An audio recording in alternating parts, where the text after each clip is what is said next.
Okay, so today the plan is to discuss the proof of Howell's theorem.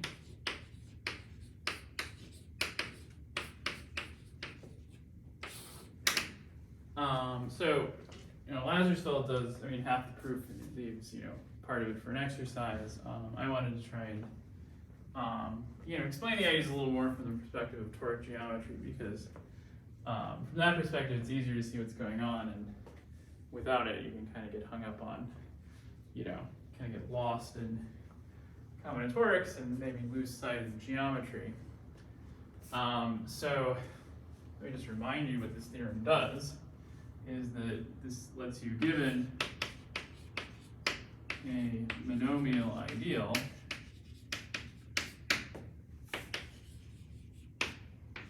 A, and some numbers C between 0 and 1, or I think you can even make it inclusive, but we're going to be actually most interested in between 0 and 1, we can compute combinatorially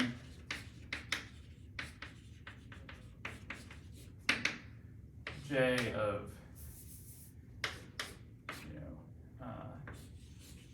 A to the C. And the ambient variety is implicit, it's going to be some AN. And for today, I'm gonna illustrate the proof by working in over A2, so in the two-dimensional case, because it's easier to draw, but of course, the arguments I give, it's not really going to depend on n equals 2. So, for example, we want to compute J of, some ideal here. And so what we're going to do is we're going to say, okay, well, the way you draw a monomial ideal is you draw the staircase diagram for it. So the idea is you're looking at the lattice M, and so this is, this is contained in some lattice M, which is the lattice of characters of a torus.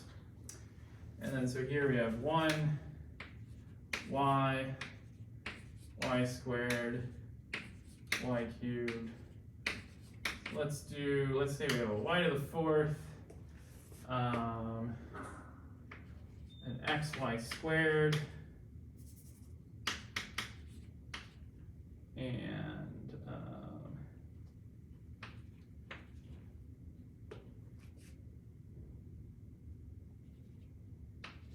then maybe, let's do an x cubed. All right, so then we're gonna have this picture here.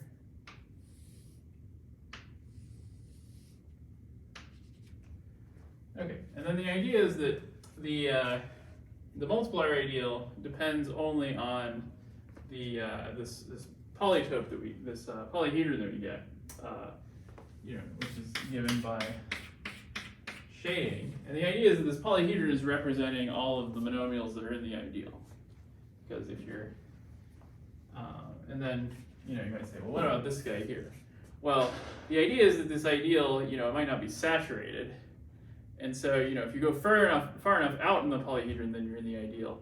If you take the saturation of the ideal, which, corresponds, to kind of a normalization, then you would include this point too. But it's not gonna, so this one is x squared y. But it's really, it's not going to matter whether you have this in here or not for the actual multiplier ideal.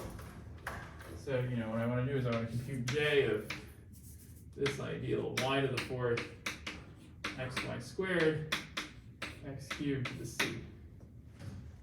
And so let's try and do this computation directly, instead of just invoking the statement of the theorem, and so then we can see why the theorem is true. Okay, so what you have to do is you have to write down a log resolution of singularities.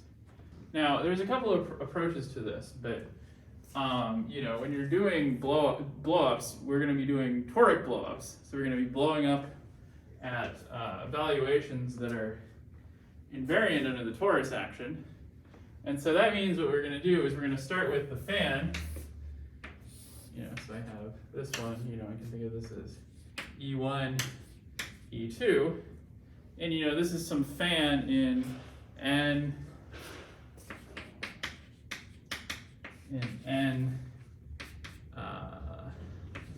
tensor R. So this guy lives in M, the lattice of characters. This is the lattice of co-characters.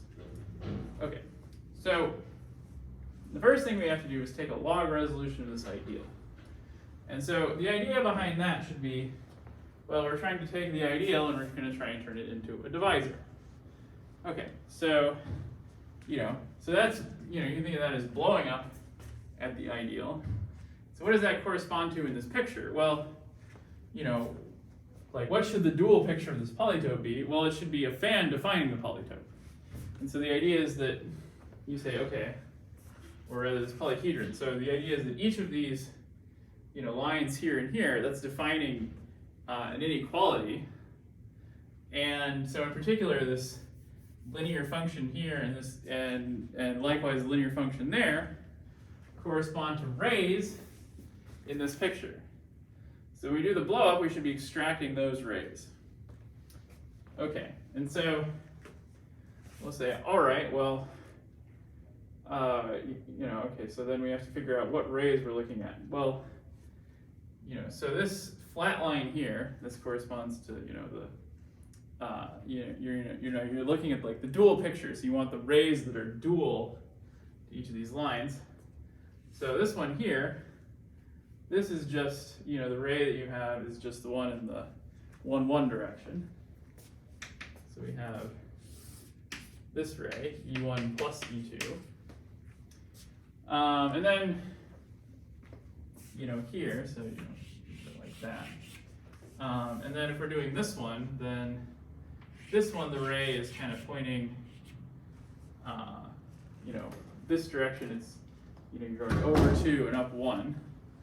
So the ray you have here, that's equal to that, is going to be 2 E1 plus E2. And the idea is you kind of shade it in.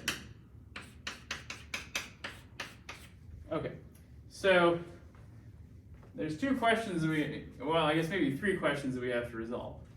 So the first is, what happens to the canonical divisor? So that one, for that one, we're thinking, okay, when we're extracting these divisors, how does the canonical divisor change? And that was something I explained last time, where for a toric blowup, you have, let's just do it over here, you have k x prime over x, and the way you really want to think about this is in terms of the log canonical divisor rather than the canonical divisor. So this is f upper, this is kx prime minus f upper star of kx, or maybe I'm using mu here. But really, what we know is that we know that kx prime plus delta prime is equal to mu upper star of kx plus delta.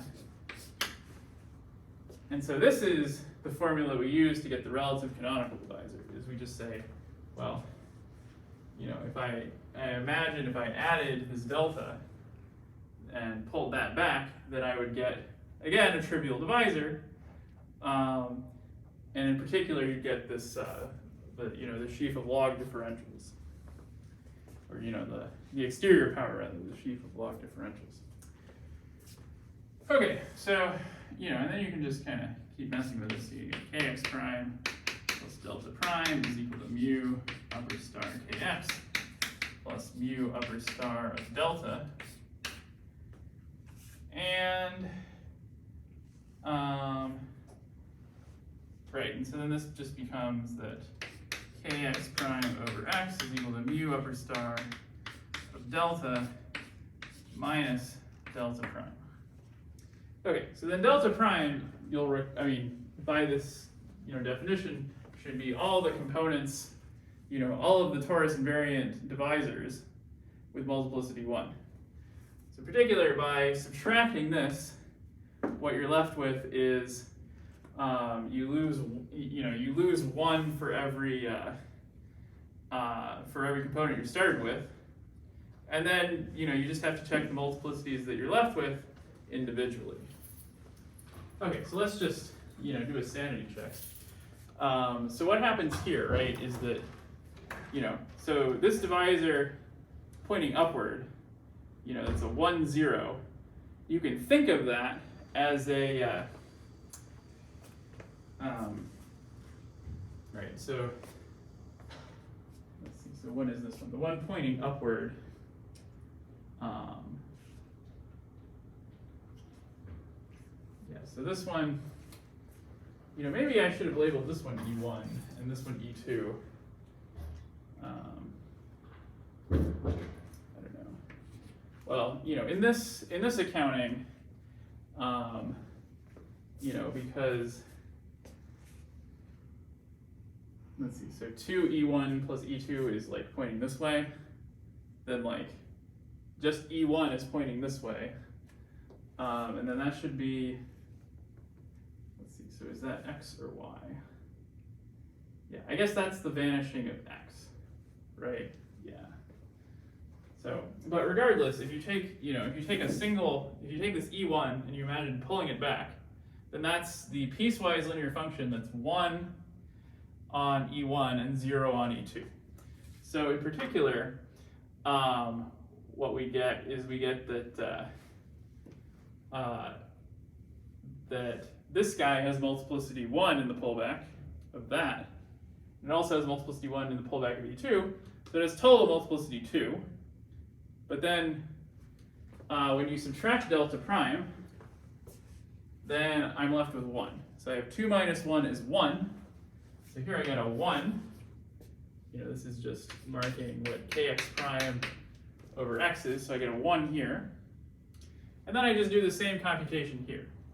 So how do I do that? Well, I say, okay, I have E1 is showing up twice, and E2 is showing up once. So I get a total of 3, and I subtract the 1, so this becomes a 2. So that lets me write down what the relative canonical divisor is, and that was the first step, right?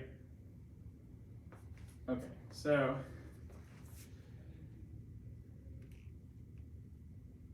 let's see, so here, I guess I just have to confirm that I'm doing this correctly. I guess if I'm getting it wrong, it'll show up pretty quickly in the calculation. So the next thing we have to do is we have to figure out what the pullback, what this ideal pulls back to out here. And so you have to think about, like, what does it mean? You just have to kind of think what each of these things means torically, right? So the idea is that the ideal is anything that's it's given by all the functions that are divisible by at least one of these monomials. And so when you go over here on the blowup, then you should say, well, each monomial is giving me some, it's giving me some piecewise linear function on this. And then I want to take all of the divisors that are, at least as big as one of those. So that's going to be the pullback. And the idea is that, this being a log resolution should imply that that makes sense as a divisor. So here, the monomial is not, it's not resolved because, this guy up here is divisible by y to the fourth and xy squared, but it's not divisible by x cubed. So, because this is what the blowup does, remember, is that it takes an ideal and it turns it into a principal divisor. So it turns it into a principal ideal. So, what should happen is that when we translate the monomials over to this picture, then I should get the condition of being divisible by one of the monomials is just being divisible by some specific divisor. So let's see if that actually works out for us. So let's see. So the idea should be that is that if we have y, that's pointing in this direction. And then if we have x, that's pointing in this direction. So y to the fourth is going to be 4. So let's see, so what's the best way to denote this? Yeah, so let's just maybe make a chart. So I have y to the fourth, xy squared, and x cubed, and then the idea should be, and then I want to look at it on e2, e1, e1 plus e2, and 2e1 plus e2. Okay. And, you know, it's pretty straightforward. It's just this is going to be 4, 0, 4, 8. And then xy squared on all these guys is going to be, you know, well, if we're doing x, that would just be 0, 1, 1. Oh, wait, this one should be a 4, not a 2, because it's looking at the e2, not the e1. So this one should be 2, 1, 3, and 2 plus 2 is 4. And then this one becomes 3, 0, 0, 3, 3, and 6. Okay. And so then the idea should be that anything that's, you know, so then you look at this and you say, okay, well,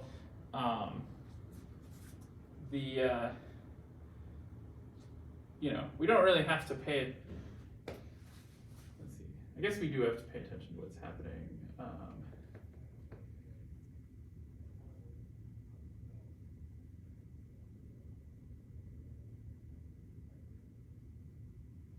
Let's see, so the E1 and E2,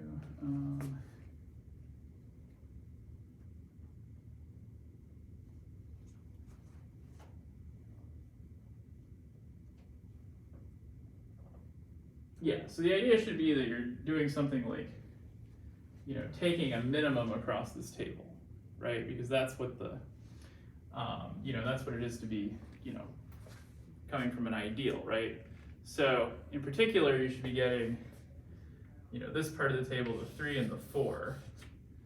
So that means the pullback part is coming from, you know, you have a 3 here and a 4 here. Okay, and so, you know, the pullback, so, you know, mu upper star of C times the ideal to the C is going to be, you know, if I just call this one big E1 and this one big E2, this is going to be 3C E1 plus 4C E2. Okay, and then, you know, so now we have to say, well, given our C, we have to take the difference. So what we're going to do is, maybe I want to leave this up for the moment. Yeah, kind of running out of room. So yeah, so what I want to take is I want to take mu lower star of kx prime over x minus the round down of mu upper star of a and c. Okay, so, you know, so this round down, you can see when this thing jumps, it's going to jump at, you know, basically when this E1 or this E2, you know, goes from a fractional number to a whole number. Okay, so, you know, this kx prime over x, we've seen that this is just E1 plus 2E2. we're not going to get anything interesting until E1 exceeds, the coefficient of that exceeds 2, and the coefficient of E2 exceeds 3. Because when you just get 0, pushing that forward gets you nothing. So, the interesting jumping numbers are going to be at c equals 2/3 and c equals 3/4. So we're going to think about those two numbers. And then we're going to see, what happens in this picture. Okay, so then when you take this difference, the excuse me, the things that you might get are, you can really only get minus E1 and minus E1 minus E2. And so the question is just going to be like, what are the push forwards of those things? So we have to compute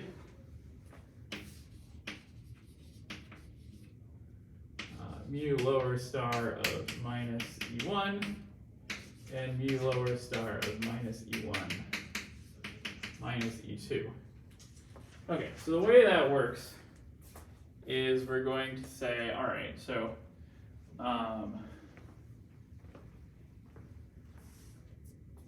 we have to think about, all right, so how much, so the idea is that, so this mu lower star of E1 is just all of the functions of minus E1 is just all of the functions downstairs that when you pull them back, they vanish along this E1 here. So that's just going to be, you say, okay, well, to vanish to first order along this divisor here, then you can, it's just some combination of the two rates. You're just looking for, because everything is monomial, everything is going to be generated by monomial functions, and then you just have to say, okay, well, what are the functions that vanish to, first order here and here, and it's just going to be, x and y. And so then you can see, well, let's see, so how do we translate that from this picture to this picture? Well, vanishing along here is saying that I am,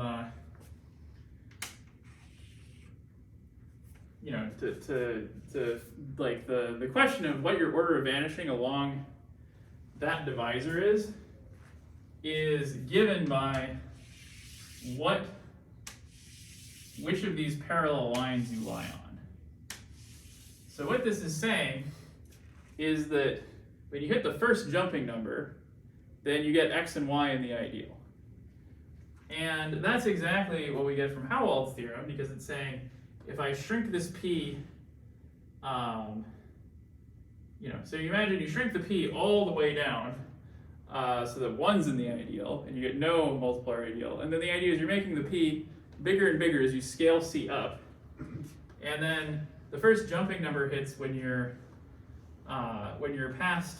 p is past this line up here.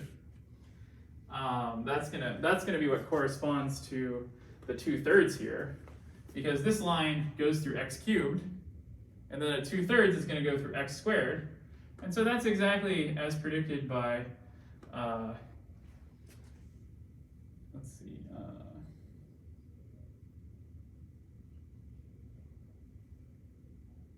Wait, am I getting that right?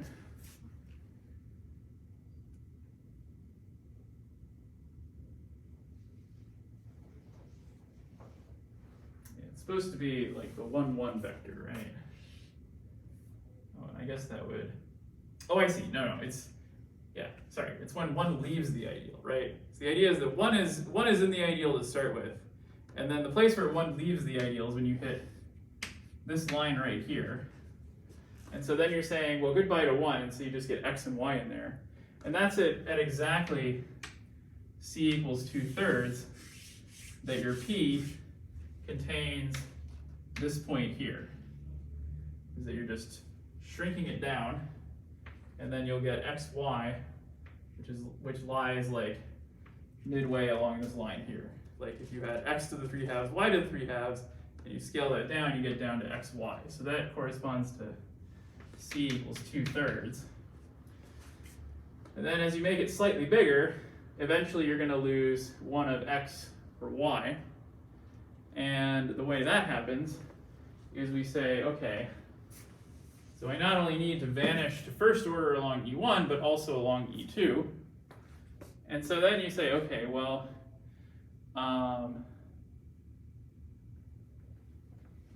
so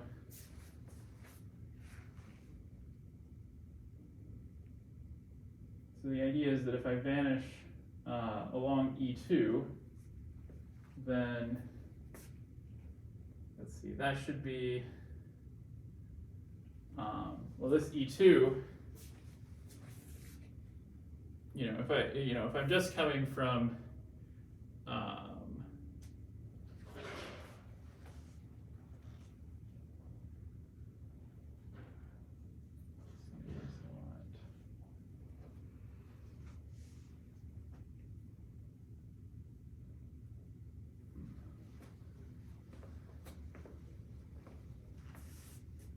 let's see, is it not changing? That's kind of funny.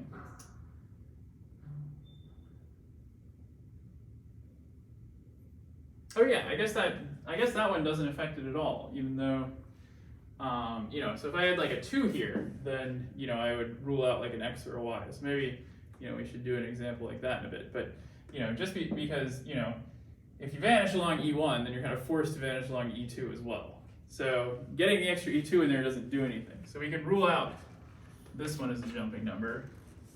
And then you can kind of see this from Helmholtz theorem. You can just say, well, you can imagine when c equals 1, I can just say, well, if I take, if I go 1, 1 from this y, then I just hit the edge of this polytope. So, you need a c bigger than 1, or you need c to be like exactly 1 for this, for x and y to be excluded from the ideal.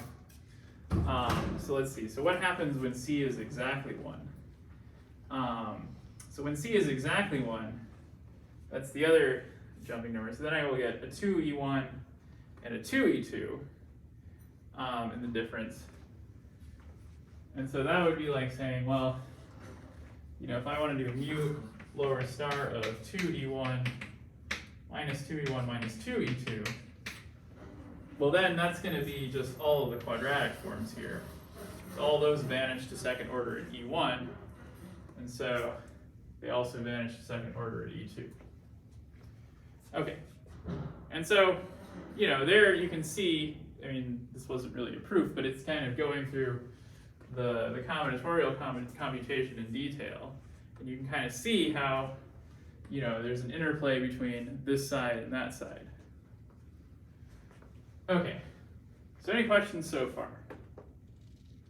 Okay, so what I would like to do now is just kind of puzzle out, how do we get the actual statement of Helmholtz theorem from, from the interplay between these two pictures? Okay, but is everybody satisfied with the example? Okay, great. Let me just check. Okay, 20 minutes left. All right, so let's go to a more general picture.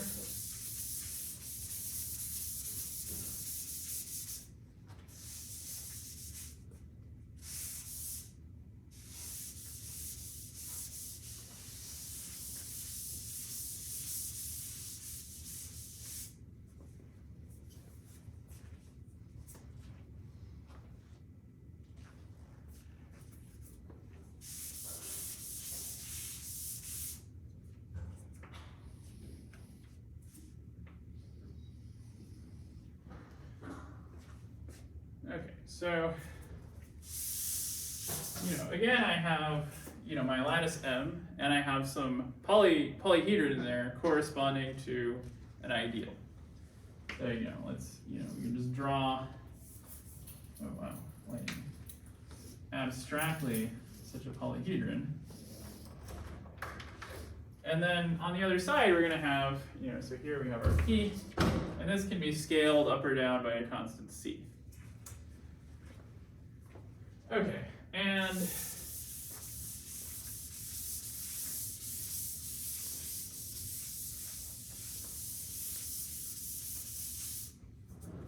over here on the other side, when we take the log resolution of this thing, what we're going to get is we're going to get, a fan, which, I've been working with the dual fan to this, and, so then there's, strictly speaking, if I want an actual log resolution, I might have to make the fan a little fancier, make it a little more complicated. So, one approach is you just say, well, let's just, see what we can prove for kind of like an arbitrarily complicated fan. And then that'll always be good enough because the multiplier ideal doesn't depend on the choice of log resolution. In fact, it should just be enough to take the dual fan to this because, even though that might not be a log resolution strictly because, you may still have some toroidal singularities because, when you extract, say, you imagine if we had the y squared equals x cubed one and then we're extracting just one divisor, but it's not like a simple blowup, then, one of these cones is itself going to be singular. But the point is that those singularities themselves are log terminals, so they don't contribute anything to the multiplier ideal. So you can just kind of ignore them. And so for simplicity's sake, I'm just going to think about the case where we have, where this fan is now going to be the dual fan to this polyhedron. Okay. And so then we have to say, all right, well, we have to compute as before. Well, let me just put the formula back on the board. That kx prime, it's kx prime over x is equal to mu upper star of delta minus delta prime. And so then the relative canonical divisor is just going to be, on each of these, it's the, each of these is a ray where it's going to be, each ray is equal to the sum of AI, EI, and then, so then each ray,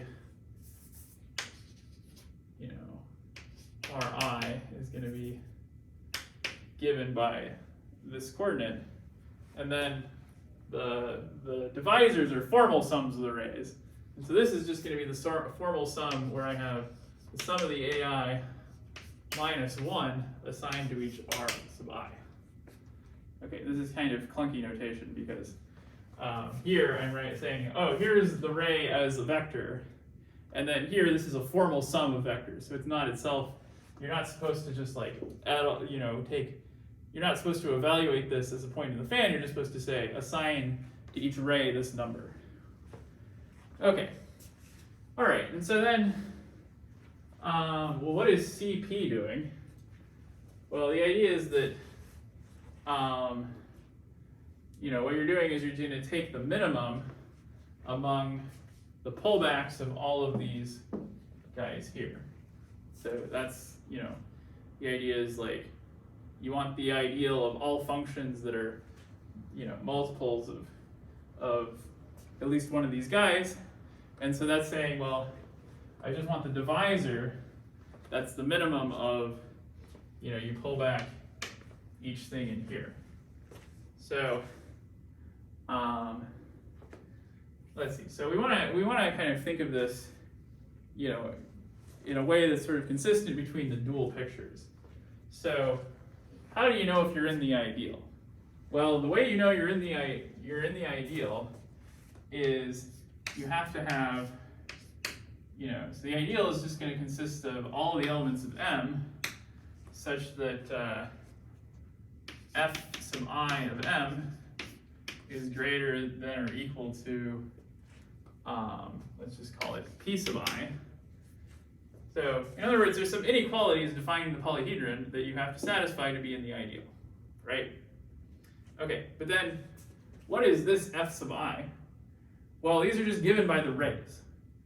So this is just saying, oh, well, this is really, f sub I of m is really just the ray evaluated on m, which is equal to the sum of the AI's,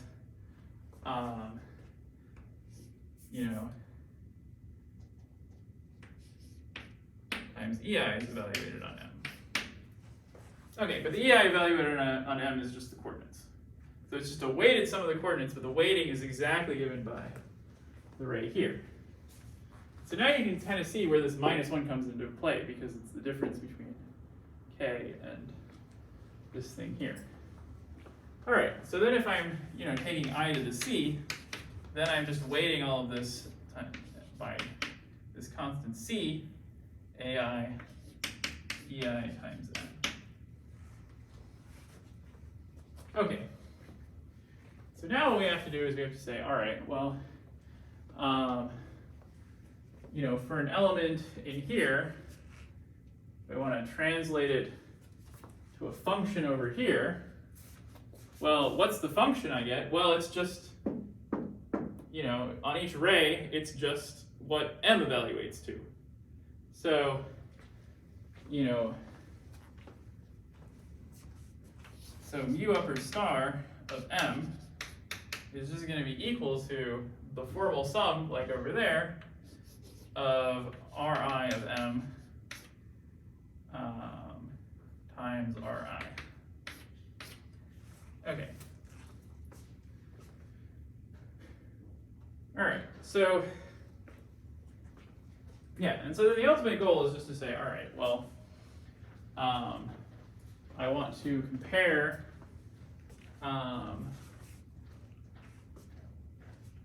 so I want to say, well, what happens when I take the round down of this guy?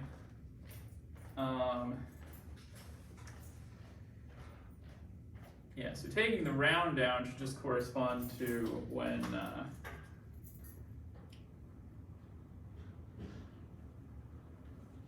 so then if I'm taking the round down of IC of like mu upper star of this guy, then that's going to be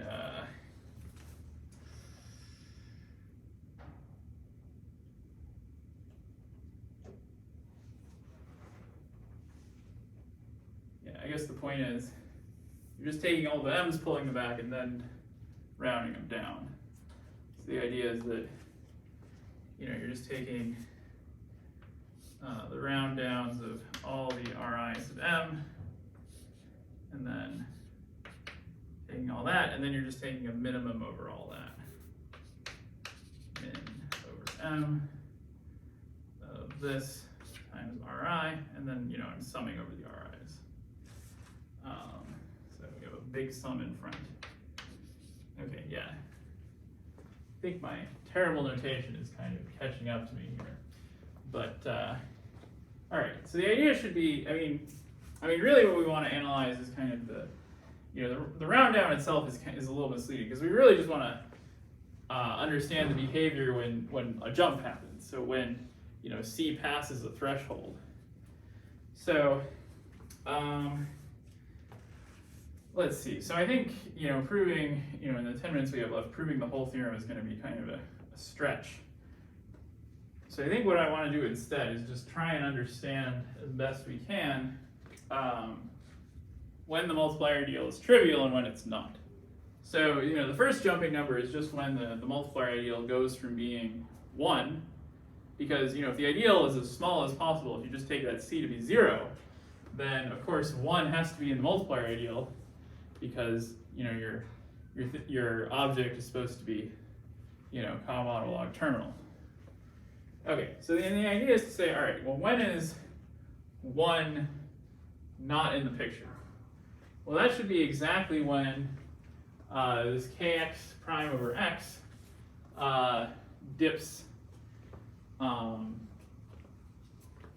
isn't big enough to handle what's coming from this ideal here. So we want to know, so when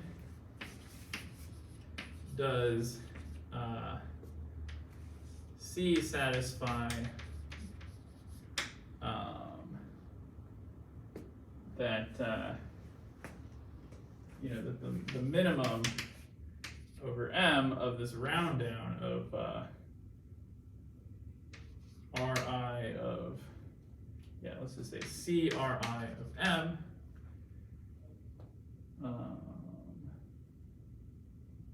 yeah, this should be the minimum. This should be minimum over M in P. There we go. Of the round down of CRI of M. When this is greater than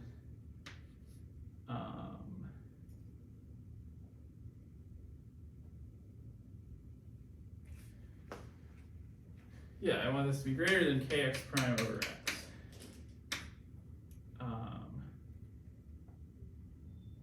Okay.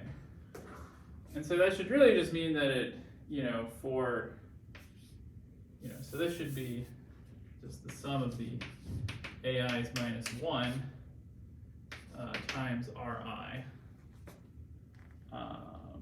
for some RI. So this should just be the sum of the, the sum of the AI minus 1 times R. Okay. And so this is the thing that we have to look at. Okay, and so, you know, for each of the RIs, well, then this is just, you know, the P sub I that defines the line here. So this is really just, you know, this guy, you know, if I want to say what's the smallest this can be, well, the smallest this can be is just the defining element here, this P sub I. So this is just saying, well, this is when does P sub I exceed C times P sub I exceed this sum here, AI minus 1. And here I suppose I'm taking a round down. Yeah, and so what we want to be true here, you know, so this is, you know, summing over this is you know, we just want this inequality to happen for one of the R's here.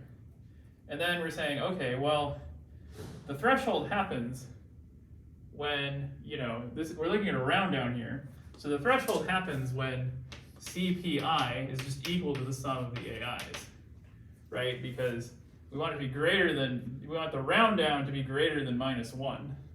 So that happens when the thing is at 0. Okay. But then what is the sum of the AIs? That's just the ray evaluated at the point 1, 1, 1. So the idea is that adding of, and then you can kind of, you know, you can adjust this argument for not just number 1, but for anything. But the key here is to say, well, when does C times PI equal the sum of the AIs? Well, the sum of the AIs, this is just R evaluated at the 1 vector. And so that's why your multiplier ideal jumps for the first time when, you know, when you scale this polytope, this polyhedron down enough that that it just hits the all ones vector here. So that's where all the all ones vector is coming in from, is that the sum of these AIs is just equal to R evaluated here. Okay, so to get the general proof, you know, you just have to, instead of asking when this inequality holds, you have to adjust the inequality by, you know, a monomial that isn't 1. So, you know, I'd have to, let's see, so I guess I'd have to add, yeah, I'd have to add M to this side, or R evaluated to M to this side. But then, you know, then I would just get, you know, this is equal to R evaluated at 1 added to R evaluated at M instead. And it's, again, still the same formula. Okay. All right, hopefully that was somewhat clear. At least made sense. You know, it's all an exercise in just kind of looking at this picture, looking at that picture, and kind of translating what each thing means in each picture. All right, so the last thing I want to say today before we completely run out of time, I have 4 minutes left, is just that, you know, you might wonder, okay, so this is what it is for monomial ideals, but we really didn't really talk about the multiplier ideal of an ideal very much. We really talked about the multiplier ideal of a divisor. And, you know, so fortunately we have the following theorem.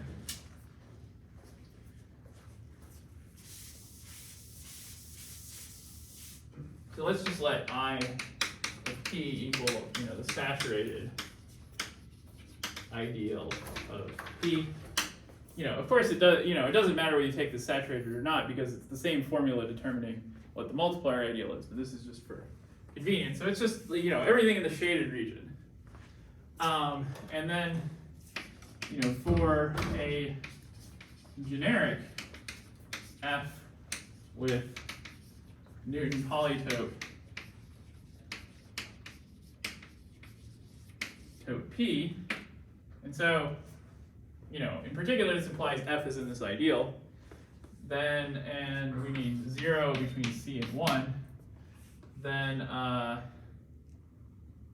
you know, the multiplier ideal of F to the C is equal to the multiplier ideal of the ideal. And then, you know, less generically you get an inclusion, but, you know, really we'd like, you know, the equality to hold. And so, you know, you might be like, well, when does equality hold? Well, one way you can guarantee equality holds is that if, so we say F is non-degenerate